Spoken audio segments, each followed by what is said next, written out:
Hello বন্ধুরা, দেখো তো এটা কি? আমাদের বাংলাদেশের জাতীয় পাখির নাম কি? সবাই কিন্তু কমেন্টে জানিয়ে যাবে। এটা কিন্তু আমাদের জাতীয় পাখি।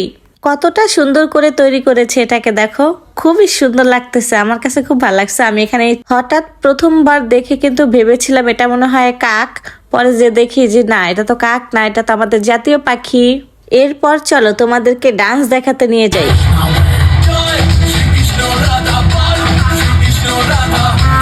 এই অনুষ্ঠানের মধ্যে সব থেকে সুন্দর ডান্স করেছে এই ছেলেটা।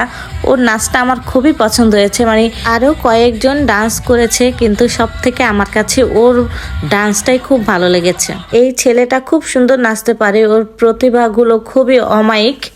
ওর নামে আরো শুনেছি ও নাকি অনেক সুন্দর গান করে, গিটার বাজায়, অনেক প্রতিভা আছে ছেলেটার। ও ডান্স দেখেই বুঝে গেছি খুব সুন্দর নাচতে পারে। ওর নাচ দেখে ডাইরেক্টর ছাড়ও নাকি ওনাকে টাকা দিয়েছে, বাট আমি অনেক দূরে বসেছি তো তাই দূর থেকে ক্যামেরাটা কিন্তু জুম করে ধরা। অনেক লোকজন ছিল তো, যার জন্য সামনে গিয়ে বসতে পারিনি যে ভালোভাবে ক্যামেরাটা ধরবো। আর বসবো কিভাবে, আমরা অনুষ্ঠান শুরু হওয়ার অনেক পরে এসেছি।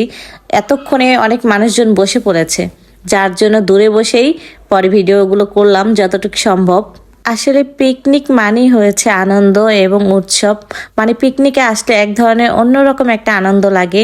বছর শেষে যখন মানুষ এই পিকনিকে আসে না, আমারও দেখতে খুব ভালো লাগে। আমার তো সৌভাগ্য যে হাজবেন্ডের অফিস থেকে আমিও নিজেও আসতে পারছি পিকনিকে। তা না হলে তো আমার পিকনিকে যাওয়া হতো না, যেহেতু আমি চাকরি করি না। তবে যারা চাকরি করে তাদের অন্যরকম একটা আনন্দ থাকে, এই যে বছর শেষে পিকনিকে যাওয়া, মাস শেষে স্যালারি ওঠানো, কত কিছু। একটা সময় যখন চাকরি করতাম তখন কিন্তু প্রতি মাসে বেতন পাওয়ার পর নিজের কাছে মনে হতো ঈদ চলে এসেছে। স্যালারিটা ওঠানোর পরেই টুকটাক কেনাকাটা করতাম, মার্কেট চলে যেতাম, বান্ধবীরা মিলে আড্ডা দিতাম, কিছু খাওয়া দাওয়া করতাম, ঘুরতাম। কতটাই না মজা লাগতো। সেই আনন্দগুলো এখন আর হয় না। সারাক্ষণ ঘরবন্দি হয়ে থাকি। চাকরি করলেই মনে হয় ভালো হতো আর কি। এখন ঘরে বসে বসে সারাক্ষণ এই যে ফেসবুক, ইউটিউব এগুলোই চালাই, এগুলো নিয়ে আর কি ব্যস্ত থাকি। যাই হোক, এখানেও আমার খুব ভালো সময় কেটে যায় ফেসবুক আর ইউটিউবে। এখন বলো, এই ছেলে আর মেয়েদের ডান্সগুলো কেমন লাগতেছিল? ওদের ডান্সটা মোটামুটি ভালো ছিল, ভালোই লাগতেছিল। মেয়েটা একটু কম নাচতে পারে, বাট ছেলেটা খুব ভালোই নাচতে পারে। এই নাচানাচি অনুষ্ঠান শেষ করে কিন্তু সবাইকে পুরস্কারগুলো দেওয়া হয়েছিল, গিফট পুরস্কার। তারপর লটারি ধরা হয়েছিল। অবশেষে লটারি ধরে ফাইনাল শেষ করেই কিন্তু সন্ধ্যা হয়ে গেছে আর পিকনিকও শেষ হয়ে গেছে। সবাই আবার বাসার উদ্দেশ্যে রওনা দিয়েছিলাম।